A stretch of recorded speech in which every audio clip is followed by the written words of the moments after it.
ማንንም መሳደብ አልፈልግም። ትክክለኛውን ነገር ግን ተናግሬ አልፋለሁ።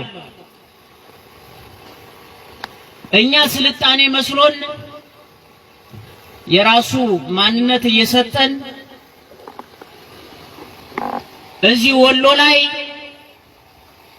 ልዩ ዞን ብለን ያስቀመጥነው ማህበረሰብ ቁጭ ብሎ ቢላው እየሳለልህ ነው። ለዛ መልስ ተዘጋጅ። አማራ በተወለደባት ምድር ላይ ከሚሴ ላይ አማራ እንደ ገለልተኛ ወለጋ ምናምን መሄድ አያስፈልግም። እዚሁ ቁጭ ብሎ ፍርድ ቤት ተከሶ መልስ ጽፎ ሲሄድ በኦሮሞኛ ለማስተርጎም 125 ብር ለአንዲት ገጽ እየከፈለ የተቀመጠ አማራ ባለበት ሀገር ግን ነፃነት የለውም። ነፃነት የለውም። እየተሳደደ ነው፣ እየተገደለ ነው። ሰማን በል ጎበዝ። ለረጅም ዓመት ስንሽኮርመም ነው ለዚህ የበቃ ነው። መሽኮርመም አያስፈልግም።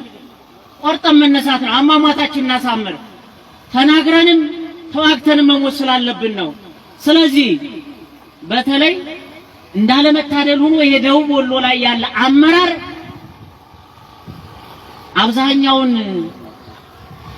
ብናገርም የተወሰነ ለአማራ ሕዝብ የሚያስብ አለ።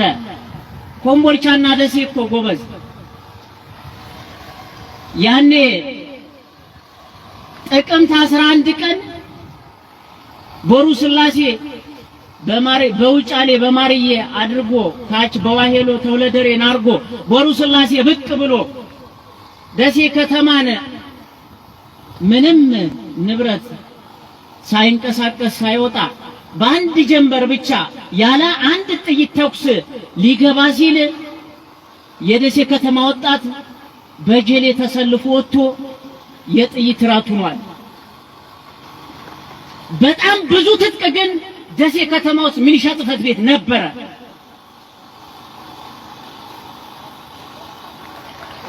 አልነበረም እንዴ? ታዲያ ያን የደሴ ከተማ ወጣት ጀሌ ሆኖ ወጥቶ